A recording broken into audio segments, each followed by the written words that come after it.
बिहार की तरुणाई को हमारा सलाम। नमस्ते मगध, नमस्ते पाटलिपुत्रा, नमस्ते बिहार।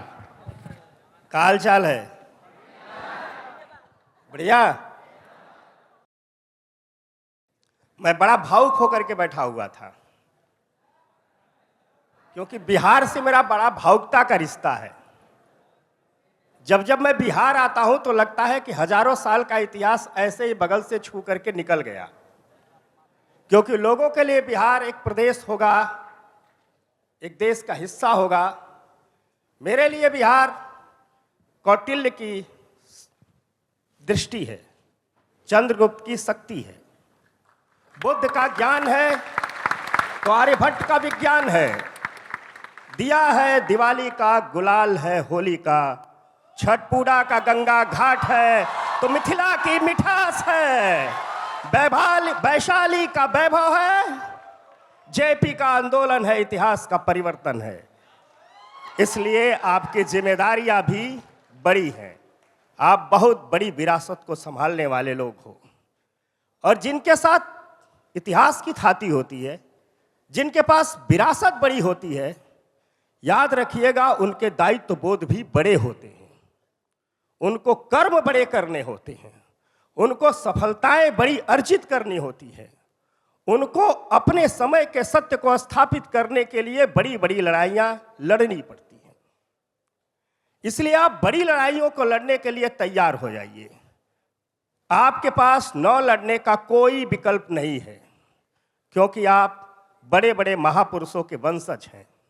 इसलिए आपको लड़ना ही होगा। अब सवाल उठता है कि कैसे लड़े कि जीत जाए। बात तो इस पर होनी चाहिए।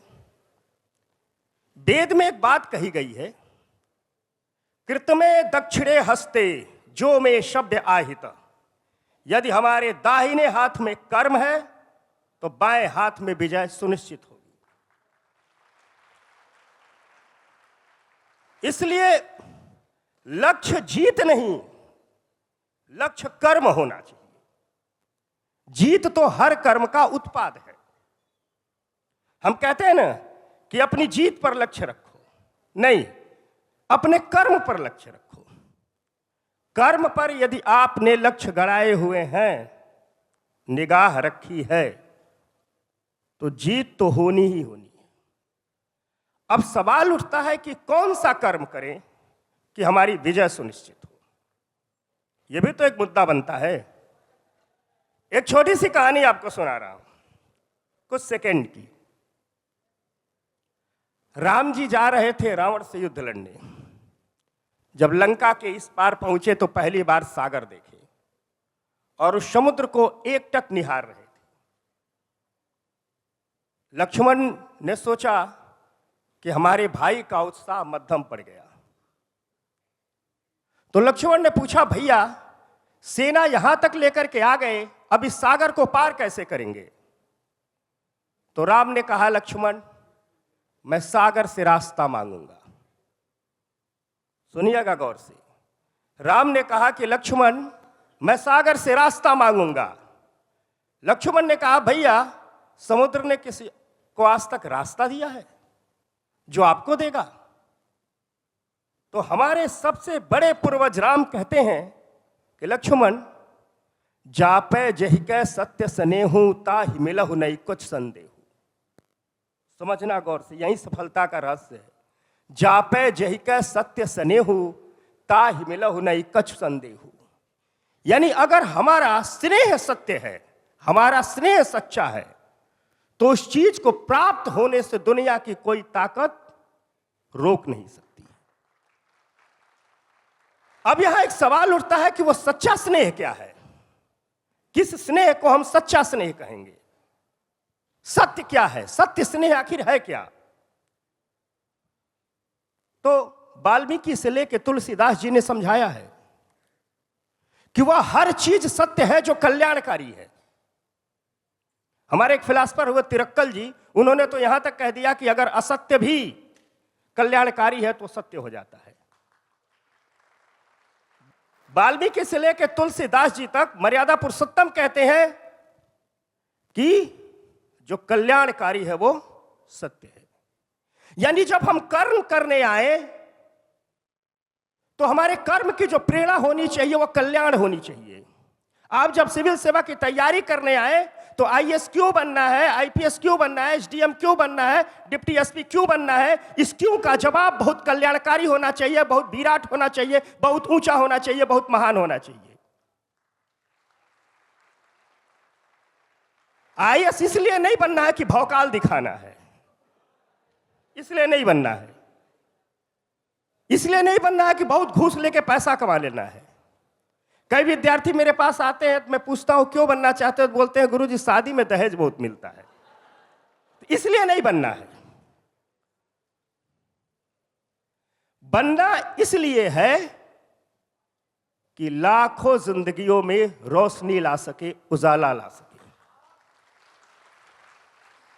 बनना इसलिए है कि बच्चों को पढ़ाई पहुंचा सके तो बूढ़ों को दवाई पहुंचा सके। बनना इसलिए है कि खेत को पानी पहुंचा सके, स्त्री की सुरक्षा कर सके। और याद रखिएगा, ये मैं वचन देता हूं आपको, अगर आप क्यों बनना चाहते हैं, इस लक्ष्य को आपने विराट कर लिया, कल्याणकारी कर लिया, तो स्वर्ग के देवता भी आपको सफल होने से रोक नहीं सकते हैं। ये मैं वचन देता हूं यहीं पर। इसलिए अपने लक्ष्य को विराट बनाइए और उसके लिए काम कीजिए। तो पहला काम यह करना है कि अपने लक्ष्य को विराट बनाना है। अब दूसरी काम बताता हूं। जो आप तैयारी शुरू कीजिए, हर दिन अपनी दिनचर्या में एक बात जोड़ लीजिएगा। बड़ी काम के सिर्फ 3 बात। दूसरी बात है ये, हर दिन आपको 15 से 20 मिनट अकेले रहना है, सिलेबस रख करके।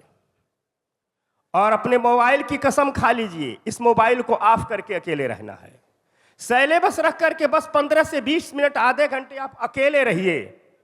वो अकेलापन रोज आधा घंटा आपको वो चीजें सिखा देगा जिसकी आपको वास्तव में जरूरत है। दरअसल हम सबसे कम समय अपने ही साथ रहते हैं, सबसे कम वक्त खुद को ही देते हैं, मूल्यांकन कर ही नहीं पाते हैं। तो दूसरा काम ये करना है। अब तीसरा काम, यहीं से अपनी बात को समाप्त करूंगा। जब हम यूपीएससी की तैयारी करते हैं, सिविल स्टेट पीसीएस की तैयारी करते हैं, तो हमें निरंतर काम करना होता है। या यूं कहिए कि दुनिया में कोई भी काम करते हैं तो हमें तुरंत सफलता नहीं मिलती है। कुछ लोग होते हैं पहले अटेम्प्ट में हो जाते हैं, कुछ लोग होते हैं दूसरे अटेम्प्ट में हो जाते हैं, कुछ लोग होते हैं चौथे अटेम्प्ट में हो जाते हैं, या किसी अन्य काम में भी ऐसा नहीं होता है हाथ लगाए तो जीत गए। बार बार गिरते हैं, बार बार हारते हैं, बार बार टूटते हैं। याद रखिएगा, एक सपने के टूटने और दूसरे सपने के बुनने के बीच में हमेशा जिंदगी खड़ी होती है। जो इनके बीच में डट के खड़ा हो गया वही विजेता है। आपके बिहार के ही एक कवि ने लिखा कि ज्वार से टूटी हुई चट्टान हो तुम। गौर से सुनना, जो जिंदगी में बड़ी लड़ाइयां ठान लिए हैं वो गौर से सुने। आपके ही बिहार में लिखा कि ज्वार से टूटी हुई चट्टान हो तुम, घाव हर जो सह रहा इंसान हो तुम नहीं सीपी जिसे कोई बहा दे, रणभूमि से यूं ही तुम्हें कोई हटा दे। क्या हुआ जो युद्ध में तुम मात खाए, तलवार आखिर तक न छोड़ी ये बहुत है। पांव जख्मी पर चले तुम ये बहुत है, गिर पड़े थे फिर उठे तुम ये बहुत है।